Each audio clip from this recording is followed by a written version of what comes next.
आप सब पर सलामती हो। काबिल अजमेरी का लिखा हुआ है, तजाद जज्बात में ये नाजुक मकाम आया तो क्या करोगे। मैं रो रहा हूं, तुम हंस रहे हो, मैं मुस्कुराया तो क्या करोगे। मुझे तो इस दर्जा वक्त रुखसत सुकून की तलकीन कर रहे हो, मगर कुछ अपने लिए भी सोचा, मैं याद आया तो क्या करोगे। तुम्हारे जलवों की रोशनी में नजर की हैरानियां मुसल्लम, मगर किसी ने नजर के बदले जो दिल आजमाया तो क्या करोगे। उतर तो सकते हो यार, लेकिन माल पर भी निगाह कर लो। खुदा ना करदा सुकून साहिल ना रास आया तो क्या करोगे। कुछ अपने दिल पर भी जख्म खाओ, मेरे लहू की बहार कब तक। मुझे सहारा बनाने वालों, मैं लड़खड़ाया तो क्या करोगे। नाज़रीन, मैं हूं यासिर रशीद और आप मेरा व्लॉग देख रहे हैं। नाज़रीन, साड़ी जिंद साड़ी जान साईं तो कुर्बान। आज छुट्टी का दिन था। बच्चों की मौसम गर्मा की छुट्टियां ख़त्म हो चुकी हैं और उनके स्कूल के कई छोटे बड़े मसले थे जो उन्हें छुट्टी के रोज़ बाबा से डिस्कस करने थे। लेकिन ये क्या कि उन्हें आंख खोलने पर माँ बाप के चेहरे उतरे हुए मिले, क्योंकि आज उनके लिए सारे मसले एक तरफ और तवक्को से ज़्यादा बिजली का बिल एक तरफ था। आज उनके लिए छोटी बेटी के स्कूल के जूते लेने की फिक्र एक तरफ और शाहेवाला की तरफ से भेजे गए टैक्सेस की भरमार एक तरफ।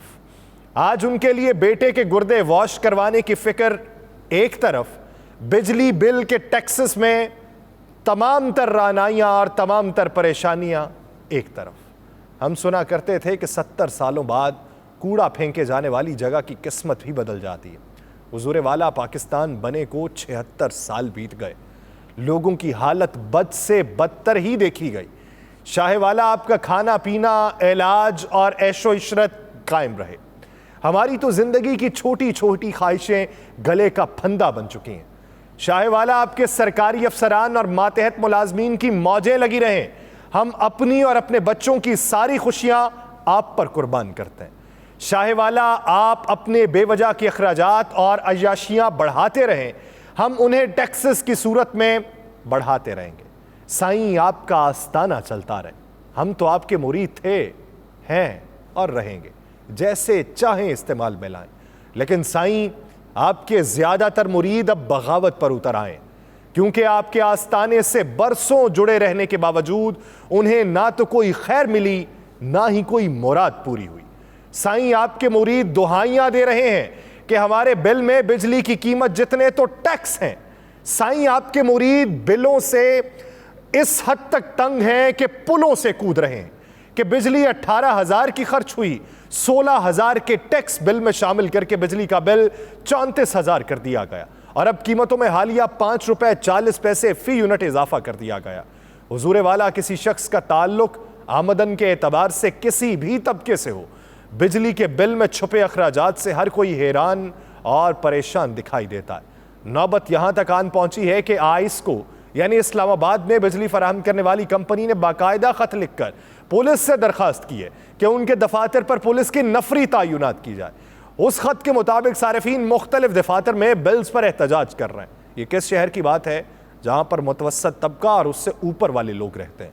तो वहां पर देखिए कि जहां खत गुर्बत से नीचे जिंदगी गुजारने वाले रहते हैं, वहां पर हालात क्या होंगे। वो खत में लिखते हैं कि कंपनी के मुलाजमीन बेचैनी महसूस कर रहे हैं। आईएस को रावलपिंडी के सुपरिटेंडेंट इंजीनियर की जानिब से सिटी पुलिस ऑफिसर रावलपिंडी को लिखे जाने वाले खत में सूरत हाल को अलार्मिंग करार दिया गया, जिसमें आईएस को की तनसीबात को नुकसान पहुंचने का अंदेशा जाहिर करते हुए तमाम दफातर पर पुलिस की नफरी तायुनात करने की दरखास्त की गई। हुजूर वाला, बिजली की कीमत तो एक तरफ, बिल में मौजूद टैक्सेस की भरमार ही बिल का हजम किसी आम फर्द की जेब पर कयामत ढाने के लिए काफी। एक आम शख्स को समझाने की कोशिश करते हैं कि उसके बिल का मतंजन कैसे पकाकर उसके आगे पेश किया जाता है। बिजली के बिल में फी यूनिट की कीमत इस्तेमाल के साथ साथ बढ़ती है, यानी जैसे जैसे इस्तेमाल शुदा यूनिट बढ़ते जाएंगे वैसे वैसे यूनिट की कीमत भी बढ़ती जाएगी। दूसरी अहम बात यह है कि बिजली के बिल में एक हिस्सा जो है वो बिजली फराहम करने वाली कंपनी को वाजिबुल अदा रकम होती, जबकि उसके दूसरी तरफ बराह रास्त हुकूमती महसूलात यानी हुकूमती टैक्सेस होते हैं जो बिजली के बिल के जरिए सारिफ से वसूल किए जाते हैं। बिजली की कीमत के अलावा बिल में एक अहम चीज फ्यूल प्राइस एडजस्टमेंट है, जिसे एफपीए के तौर पे लिखा जाता है, जो बिजली पैदा करने के जराए यानी ईंधन जैसे कि कोयला, फर्नेस ऑयल या गैस की लागत उस पर मुनहसर होती है, जिसका तखमीना हर माह लगाया जाता है और फिर सारिफ से वसूल कर लिया जाता है। इस मामले में रुपए की कदर भी अहमियत की हामिल है। दूसरी जानिब फाइनेंसिंग कास्ट सरचार्ज है, उसकी मद में फी यूनिट 0.43 रुपए सारिफीन से वसूल किए जाते हैं, जो दरअसल गर्दशी कर्जे को कम करने के लिए लगाया गया। के इलेक्ट्रिक की जानिब से अगर बात की जाए तो जारी करदा बिल्स में यह रकम पीएचएल होल्डिंग के नाम पे ली जाती है। इसी तरह अगर सेमाही या क्वार्टरली टैरिफ एडजस्टमेंट या डीएमसी की मद में भी सारिफीन से इस वक्त पैसे वसूल किए जाते हैं, जब हुकूमत बिजली की कीमत में रद्दोबदल कर देती है। दूसरी जानिब चंद अखराजात या टैक्स ऐसे हैं जो बराह रास्त हुकूमत की जानिब से आयद किए जाते हैं और उनका बिजली फराहम करने वाली कंपनी से कोई बराह रास्त ताल्लुक नहीं होता। बिल में सबसे ज्यादा टैक्स जो है वो जनरल सेल्स टैक्स की मद में वसूल किया जा रहा है, जो 18% के हिसाब से 5,768 रुपए। इसके अलावा अगर आप टैक्स फाइलर नहीं है तो बिजली के बिल में इनकम टैक्स भी लग के आएगा। इनकम टैक्स की बिजली के बिल्स के जरिए वसूली भी एक मतनाज़ अमल है, क्योंकि मैं एक किराए के मकान में रहता हूं। अब मैं फाइलर हूं, मेरा लैंडलॉर्ड अगर फाइलर ना हो, क्योंकि कई सारिफीन खुद तो टैक्स फाइलर हैं, लेकिन जिन मालिक मकान के नाम पर बिजली का मीटर होता है उनकी वफात को भी कई बरस बीत चुके होते हैं, तो वो नॉन फाइलर है, तो उनका जो बिजली का बिल आएगा वो भरना मैंने है, क्योंकि मीटर उनके नाम पे है, भरूंगा मैं, तो अजियत वो मेरे ऊपर मुसल्लत है। 25,000 रुपए से ज्यादा के बिजली के बिल पर ही इनकम टैक्स लगता है और मजमूई बिल की लागत का 7.5% होता है। इस तरह हुकूमत दो और मदों में भी सारिफ से बराह रास्त पैसे वसूल करती है, जिनमें से एक तो फ्यूल प्राइस एडजस्टमेंट के ऊपर लगाया जाने वाला जीएसटी है और दूसरा टीवी फीस है। अब मौजूदा सूरत हाल के तनाजुर में उसको कैसे समझाएंगे जो इस वक्त सड़कों के ऊपर मौजूद है और रोना पीटना लगाए हुए है कि मेरा गुजारा नहीं हो रहा, मैं ये महीना कैसे गुजारूंगा।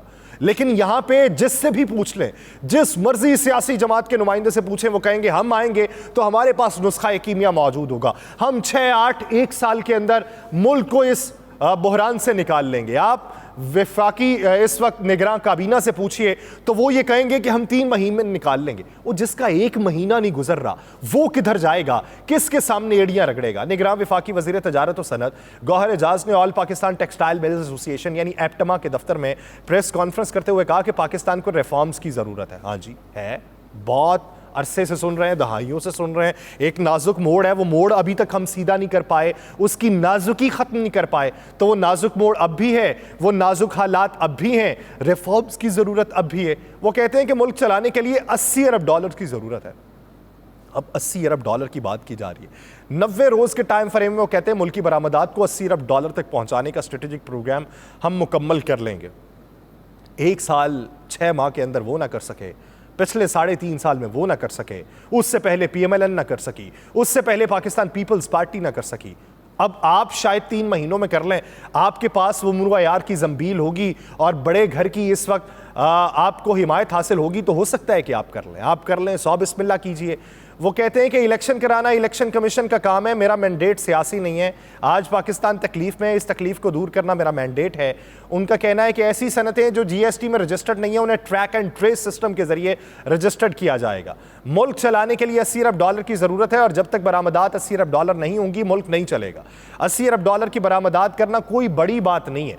हम रीजनल ट्रेड के जरिए अपनी बरामदात में इजाफा कर सकते हैं, तो उसके लिए ज्यादा जरूरत यह है कि आप अपने सेक्टर्स को मजबूत करें। आपका टेक्सटाइल सेक्टर बंद होने वाला है, आपके तामीरात के सेक्टर के ऊपर खतरात के बादल मंडला रहे हैं, तो किस तरीके से करेंगे। दूसरी तरफ सियासी मंजरनामा यह है कि लंदन वाले इस वक्त ठंडे रहने पर गौर कर रहे हैं कि ठंड प्रोग्राम में यहीं बैठे रहें, वापसी का अभी कोई इरादा नहीं करना। वो कैसे वापसी का इरादा कर सकते हैं, उन्हें वहां पर बैठे हुए तमाम हालात नजर आ रहे हैं और उन्हें यह नजर आ रहा है कि किसी भी पॉलिटिकल लीड के बगैर तमाम अफराद सड़कों के ऊपर हैं और ये बारे गिरा हमारे कंधों के ऊपर आएगा, इसलिए यहां पे बैठे रहो।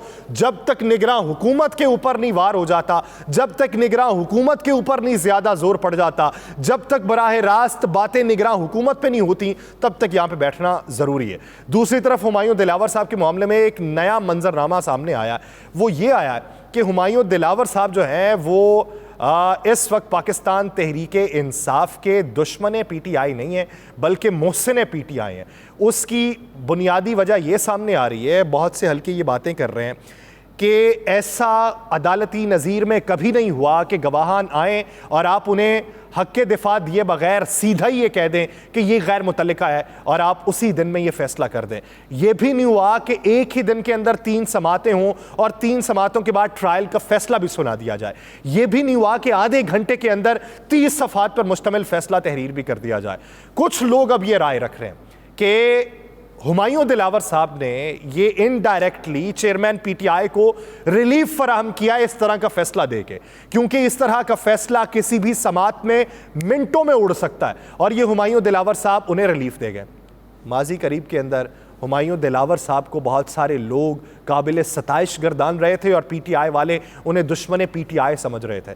अब जब दूसरों को ये दिखाई देना शुरू हो गया कि ये फैसला तो उड़ जाएगा हाई कोर्ट के अंदर, तो हुमायूं दिलावर साहब को इस वक्त बली का बकरा बनाने की कोशिश की जा रही है और ये कहा जा रहा है कि इन्होंने रिलीफ दिलवाया है चेयरमैन पीटीआई को। अब देखना यह है कि आने वाले दिनों में हुमायूं दिलावर के गिर्द घेरा तंग कौन करता है, पीटीआई वाले या पीटीआई के मुखालिफिन।